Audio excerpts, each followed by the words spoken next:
We're back! Hi guys, welcome back to Backseat Positivity. That is my podcast. Yeah, it is. So today I want to talk, we're going through the relationship series, okay, if you didn't realise. And today we're talking about relationships with money, because that is currently a very touchy subject, isn't it? Look, guys, we've all got the cost of living crisis. It's affecting a lot of us.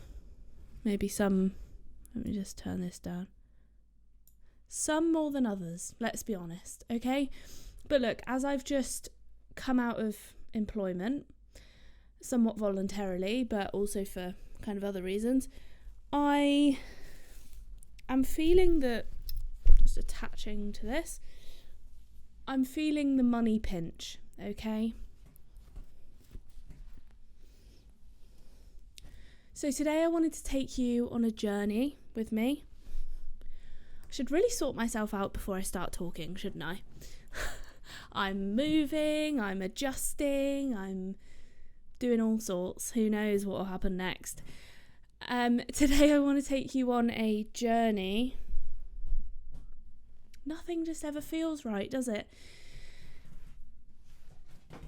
The floorboard's squeaking.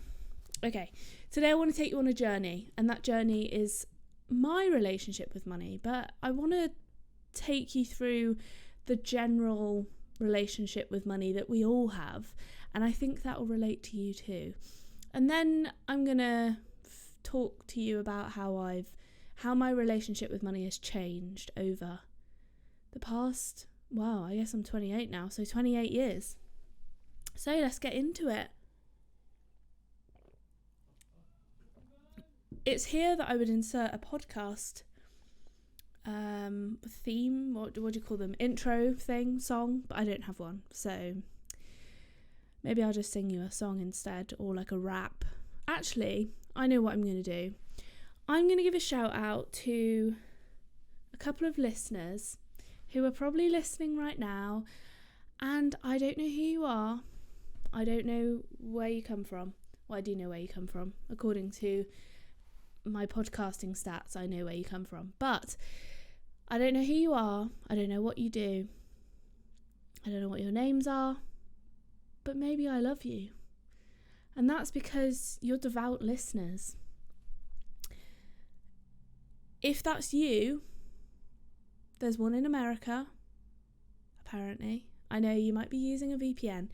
There's one in America and there's one in Germany. I just can't even fathom that someone is sitting at home and listening to me. Like, I just find that crazy. If that's you, I would love to hear from you, but obviously I understand if you don't want to talk to me. That's fine. So yeah, thanks. I really want to say, thank you for continuing to watch me or listen. And you're following me at the start of my journey, so, we could be good friends by the end. So it'd be really great to get to know you. Anyway, that was my intro, my short segue into thanking my followers. I don't know if it's some kind of bot that just listens to my podcast and checks that they're not explicit or something. That might be the case. It would be a bit sad, but here's to hoping. Anyway, relationships with money. Look, I've never had money. You might look at me now and think, Dawn's got quite a lot of money. She's got a camera. She's got a microphone. She's got a MacBook. By the way, let me show you my MacBook. If you're not watching, then that's a sad day for you. But I've put stickers on my MacBook. So I went to the computer store the other day, and they apparently get loads of free stickers. So they had a tray of them, those paper trays. They had a tray of them and they were like, take as many as you want. And I was like, fuck yes. So I took 10. It was quite a lot, but there were some really cool ones. As you can see, there was a YouTube one. There was a Polaroid. There was a Toad in a car, as in Toad the Mario figure. The raccoon with the avocado is one that I've already had.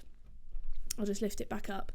I got that one for Christmas. There's a llama, and I have some others, but they're not on the back. They didn't make the cut. I thought, I went a little bit minimal. There's 5, but that's minimal for me. Okay, right. I've never had money. You might look at me now. Let's start that bit again. You might look at me now and think, wow, Dawn does have money. She earns quite well. Yes, that's because I'm a doctor, I guess.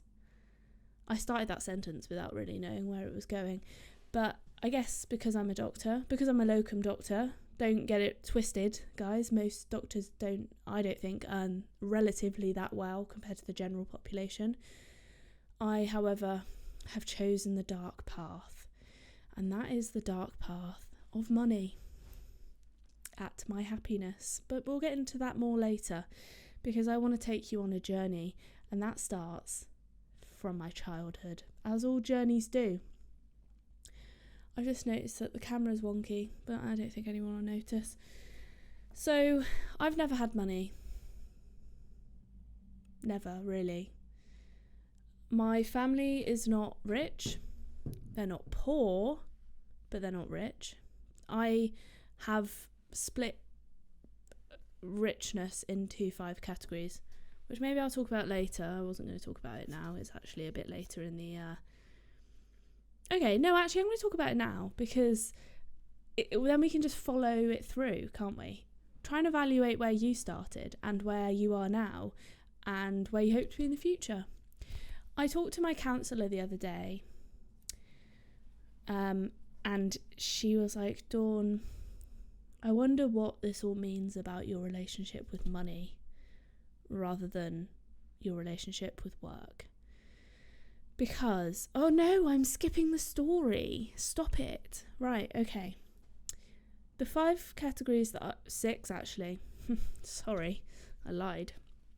There's 6 categories according to the law of Dawn. Number 1, not making ends meet. That just means that could include like homeless people, people that are slowly going into lots of debt, or are on benefits and really struggling to make ends meet. Okay, that was where I started. Oh, that's a real plot twist that I bet you didn't expect. Okay, so then there's getting by. You're living paycheck to paycheck. You're making ends meet, but you don't have any extra. Above comfortable. They're not very descriptive, I'm afraid. Above comfortable. I wish they were a bit more witty, but they're not. Above comfortable is I can make ends meet and I can go out and do things that I want to do. So on the weekend, I could go see my friend. I can go on holidays every few months. Well, not months. Maybe twice a year. Then you go into well off, which I put a lot of boomers into. Like a boomer, like 60, they've kind of got their life together. But there are also people who are my age who are well off. I would currently put myself in above comfortable, quickly sliding into getting by, and then very quickly catapulting into not making ends meet, because I'm not making any money. Okay, well, whatever. That's a whole story in itself. Then I go into rich. Okay, you can afford all the expensive shit. Probably like 4 holidays a year, or maybe 6, maybe one every 2 months, and you can afford to go to like a nice villa. I can think of somebody who I would deem as they're kind of borderline well-off rich. He's sort of retired. He was a financial advisor, and I get rich vibes from him. Goes first class on kind of holidays and stuff. Not often, but still can do it, and that's a feat. And then we take a very big jump into super rich. Now, you don't need to know. You don't even need to guess who I'm talking about here. We're talking about the Elon Musks or the Mark Zuckerberg. They do not need any more money. In fact, if they burn all of their money, It wouldn't matter because tomorrow they'll have it all back again. That is how rich they are. They make me sad. In fact, they make everybody a bit sad, don't they? Like, if they don't make you sad, maybe you're one of them. Or you want to be one of them. I don't know, I just think, how? How do you have so much money? And like, Jeff Bezos, those are the people that I'm talking about. Sometimes I think, like, just give everybody £1 million. Just do it. It wouldn't mean anything to you. Give everybody $500,000. But then anyway, whatever. So those are my 6 categories. There's probably more, but there could be less. Let's go back. So I started, obviously childhood, like, I had no monetary value, but then we move into I would say when I was a kid, we were like getting by to above comfortable. Like, that's probably where we sat. Then I estranged from my family at a fairly young age, 16. I went and lived with my dad, who does not live in conditions that I would choose to live in. And I couldn't cope with it. And not many people could cope with it. I don't know how my mum was married to him for 10 years, but there we go.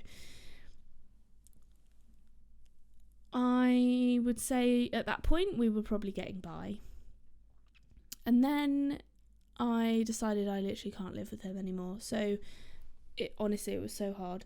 So I went on to benefits and I went and lived on my own. Again, I would say getting by. Like, I didn't, I went on like a £300 holiday in like 2 years. I don't think that was that crazy. So yeah, I've been just getting by for most of my life. Benefits, you're just getting by. If anything, you're not getting by. Unless you have kids. I don't think I ever had any pocket money. I worked from the age of, this is not a sob story, okay? I'm just trying to set the scene of my relationship with money. I worked from the age of 11. I had a paper round for most of my childhood years. And then I went into the hospitality industry. Blah, I hate that. I'm sorry, but I hate serving people. I'm not a serving person. I'm just not. I like helping people. I do not like serving them. It's not me. That's not me. Okay. I think my lack of money throughout life was probably, obviously, it played a part in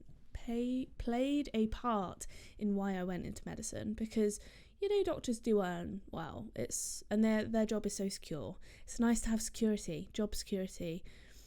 Like, the thought of getting laid off and not having a job is quite scary. You can always find a job, really, but a job that you're qualified and comfortable and want to do. Oh, sorry. I then got into medicine first time. Well done me, yay. And I worked throughout med school. So I've basically worked since I was 11. So it's been a long old time.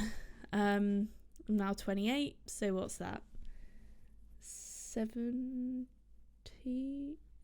Is that really 17 years? Yeah. I feel like I've got that maths wrong. But anyway, I worked through med school. I had several jobs. The one that I sold tickets for a nightclub.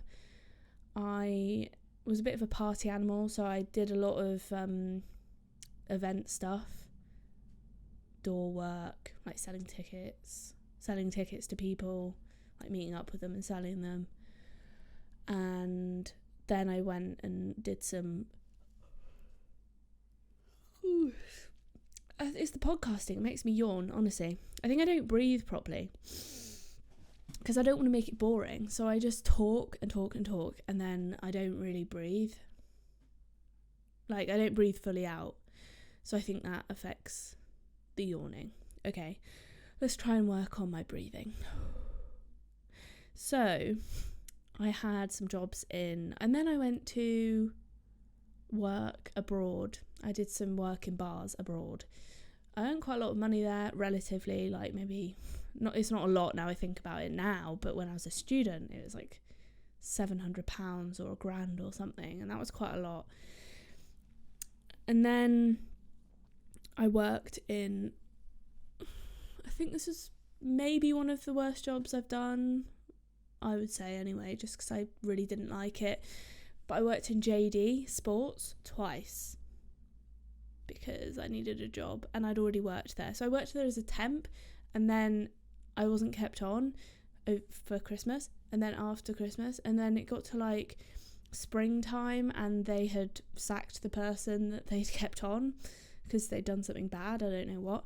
And then I saw the manager in the gym, and I was like, I could really do with the job, and she was like, yeah, we need someone.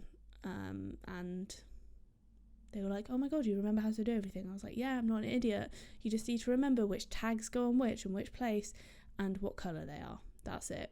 Like, yeah, it was just really, it was a really toxic environment. Talking about toxic environments, I have a toxic episode yesterday. I would say throughout all of these times, including now, I've always lived to my means, and I feel like that's something I'd love to work on, is living, I mean, to be honest, okay, right, I haven't always lived above my means, no, at my means, because when I was on my last job, in fact, am I coming up to that? Right there. Yeah, I mean, I'll talk about that in a minute. I keep saying I'll talk about it in a minute. So over that time, my living costs obviously increased because you expand to fill how much you can afford. So let's say when I was on benefits, my rent was like £300. Can you believe that? I was in like a flat in Gloucester, and yeah, and bills were like almost non-existent. It was quite a well-heated place and bills didn't cost that much at the time, so probably, you know, all inclusive, and I didn't have any subscriptions or anything, so it was like, you know, all inclusive, like £400 a month. Insane. Obviously then I bought food and stuff like that, but now this is kind of painful to state, but now my living costs are about £2,000 minimum per month. That's like rent, bills, you know. My rent is now £900 shared with Tom, but it's £900 my section, and living expenses are significantly more. Owning your own business as well and things like that, they all cost money, and I have a car, costs money, so you know, it just all adds up. You end up getting all these commitments that you can't really get rid of. Over COVID, I went, because we couldn't do anything, you know, go out and do stuff, I ended up starting to compulsively spend on Amazon, and I would get this like feeling of excitement and thrill when a package would come through the door. I guess I had nothing else exciting going on in my life, and I would open it and it would be like, oh, and almost instantly that awe and fun and amazement and thrill was gone. Dopamine, that's what it's called. Anticipation, okay? It's not a reward neurotransmitter, it's an anticipatory one. And as soon as that anticipation's gone, you're like, you just come crashing back down to reality. Anyway, I ended up buying loads and loads of shit, like stuff that I used, and I also, you know, I had to buy stuff for my business and for starting YouTube and stuff, so it wasn't like just loads of shit, but it felt like it got a bit out of control, as in to the point where like nothing bad happened, but I could just tell that I wanted a high from it. I sound like an addict. Maybe it was an addiction. Okay, so I stopped doing that. I've got this ability of just recognising my fairly negative behaviours and just going, Dawn, why are you doing that? And then just stopping. I smoked for a year when I was 14. And then I realised after a year, I was like, what are you doing? And then I just stopped. So I've not managed to do that with chocolate though, so we're not all winners, okay? I think a lot of my sadness around money or wanting money comes from, I've moved this microphone so much, comes from jealousy. I think, we see a lot on social media, and YouTube shows me a lot of stuff that's like, I became a millionaire by the age of 26, and it's just like, I don't watch that shit anymore because it just makes me jealous and I get sad, and then I'm like, well, I'm not a millionaire, so what have I done wrong? And yeah, it just saddens me. I might look back on this in 5 years' time and think, wow, now I'm a millionaire. Be like, well done me. But yeah, I don't really know what to say about that. Jealousy. I think I do know what to say about that. I have a lot of jealousy for people who are just given everything in life. I have less jealousy for people who work hard, entrepreneurial about their money, but I am like, oh cool, you've got a trust fund from your parents' inheritance. Like, I don't really see that as an achievement. I am jealous, yes, of course I am, but it's like, none of that is your achievement. So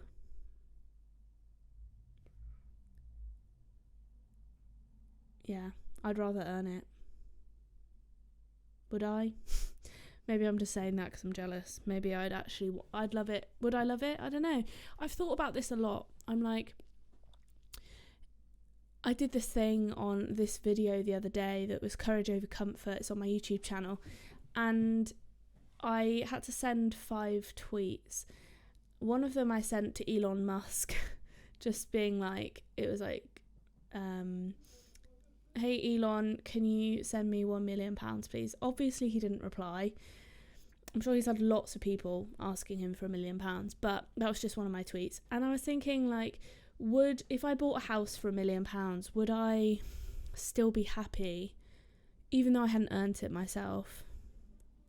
I think what I would be happy with is the fact that it would give me some kind of security to not have to, like, to be able to put my time into non-monetary endeavours.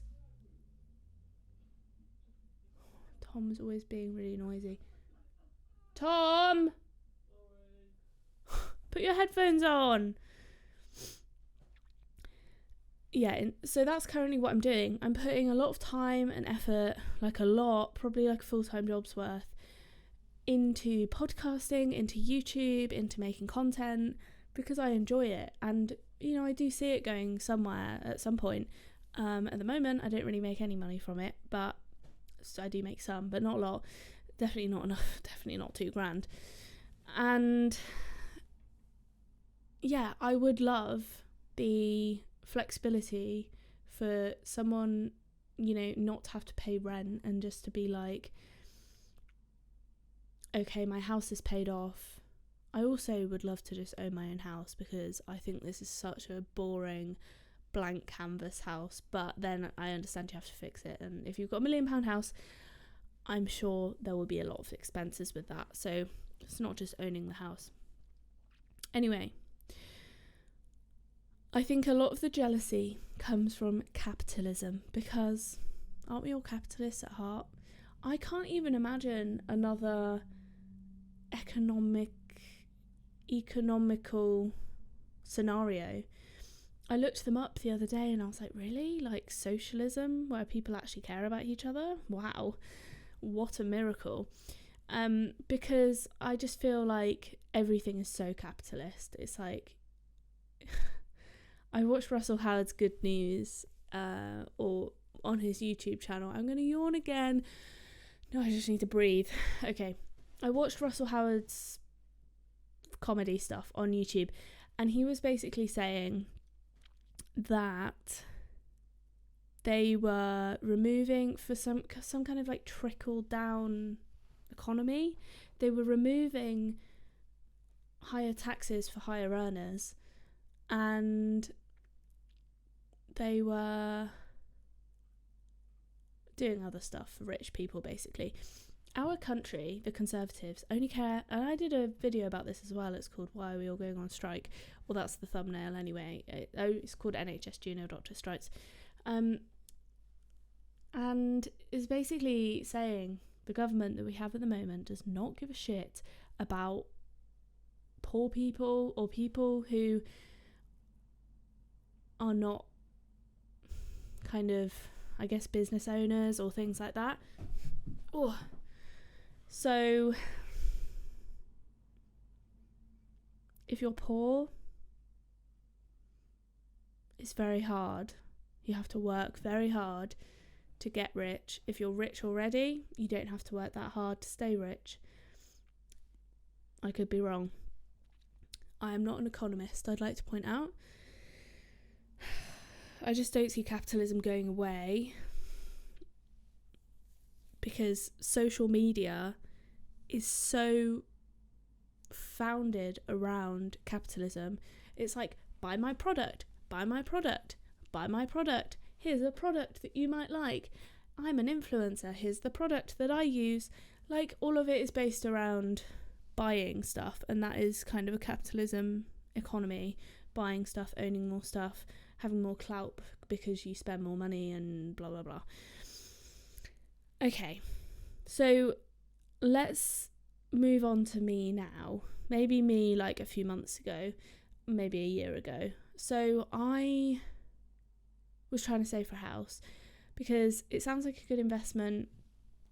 I would love to have my own place that I could just do up and paint the walls nicely, and this room hasn't even got curtains because I just don't want to invest in this house. Like, it's not mine. It's shit. It's got some damp downstairs. Like, I just don't care about it.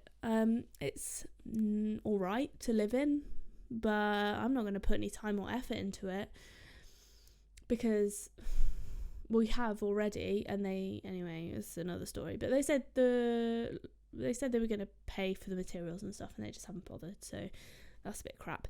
Anyway, what I've realised over the past year or few months is that I have been choosing money over happiness for a very long time. And I saved up a lot of money, like quite a lot. I was putting away, should I give numbers? I don't know. Hundreds a week, let's put it that way. And I was in a job that I hated. I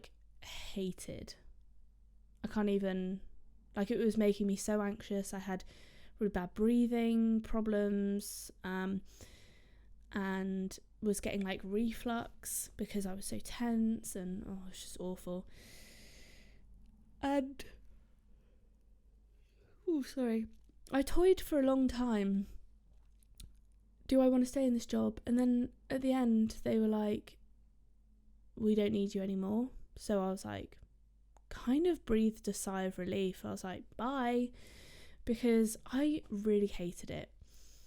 I am talking about a specific job, but you're not going to figure it out because there are some jobs that I have hated, so good luck trying to figure it out. But I realised after that job that it's too easy to do, putting your happiness below your earnings. And the reason you're paid more as a doctor is to put yourself in more unhappy situations, more stressful, more busy, more unstable situations, and that is what you're paid for, and worse working hours. So I was like, fuck, I don't want to do that. I actually want to be happy, because I know this sounds really cheesy, but you literally only live once. Duh. So I was like, I don't want to spend my life being miserable just for money. But then, I don't know, is Maybe I'm supposed to just be miserable for a bit, earn loads of money, and then that money can make money. I don't know. So I am giving up money for happiness. Unfortunately, there's a kind of tipping point where you don't have any money and then you're not happy because you then go into debt. So I'm kind of trying to figure that balance out. I worked out, I need to earn like $2,000 a month and then I'm fine. So I can do that with my doctor job, but I would love to be able to do that with my other endeavours. That would be really great. If you're looking for people, I'm here. So my financial situation is a lot more stable. I've got a lot of savings, but I also have a lot of responsibilities and I've just quit my job. Well, I haven't quit, I just haven't gone back, I suppose. I'm currently in the getting by phase. My money's only going down, so that's a bit difficult. Something I've also thought about is that although I can always earn more money, I can never get back my time that I spend on things. So if I'm spending my time in an unhappy fashion but earning lots of money, what's the point of that? Because I can't get that time back. And it just doesn't make any sense. I think money doesn't equal happiness. Haven't we all figured that out by now? But it does. It equals safety. And I think that's what people sometimes mix up when they're like, oh, poor rich person. As in, not me, I'm not rich. But like, when rich people are like, I'm not happy, you're like, oh, poor rich person, you're not happy. You've got money, so you're fine. What they mean is they have security and safety, but they don't have happiness. They don't have true friends, some of them. They don't have community. They don't have people that they can trust. And that is a hard thing for a human not to have. So I get it. I'm not saying that money doesn't equal happiness. I think money equals happiness when you're in a place of not making ends meet or just getting by. And you look at people with money who are like, I'm not happy, and you're like, shut the F up. But when you have a lot of money, you can buy more things, but if you haven't got any friends, then it's a bit pointless. So I've changed my perspective over time. My relationship with money is shifting. It's still shifting. My relationship with everything is shifting. Life is complicated. Relationships with everything move all the time, and I am going to have to go back to work in a different format. But I think I'm moving more into a place where I'm happy just to be above comfortable or getting by rather than earning lots of money. Also, now is not the time to buy a house. So do I really need to be saving like to buy a house? I mean, saving's always good, but I've only just become in a position within the last year or two where I can actually save money. So for me, my savings are very precious, and to be eating into them is actually like, I feel like I'm eating into my soul. Like, it's painful. I think I feel physical sadness and pain. So there we go. That is my relationship with money. Everyone's got a very difficult relationship with money at the moment, and it doesn't, as we're going through winter, doesn't feel particularly great. You know, you're thinking like, well, should I put the heating on? Should I not?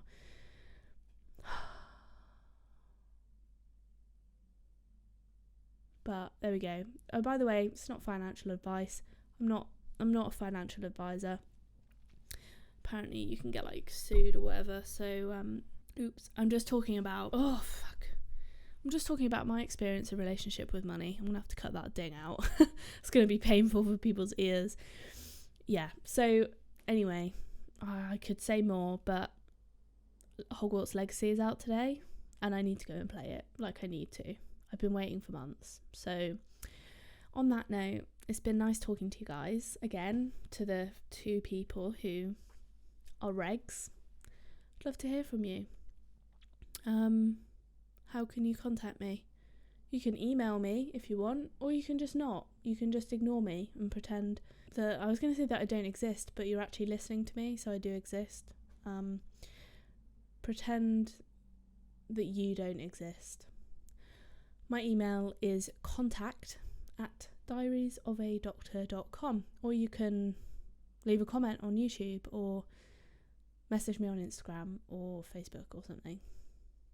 Yeah, but look, if you don't want to, that's fine. I'm okay with that too. Anyway, bye guys. I'll see you in like 2 days. Speak to you in 2 days.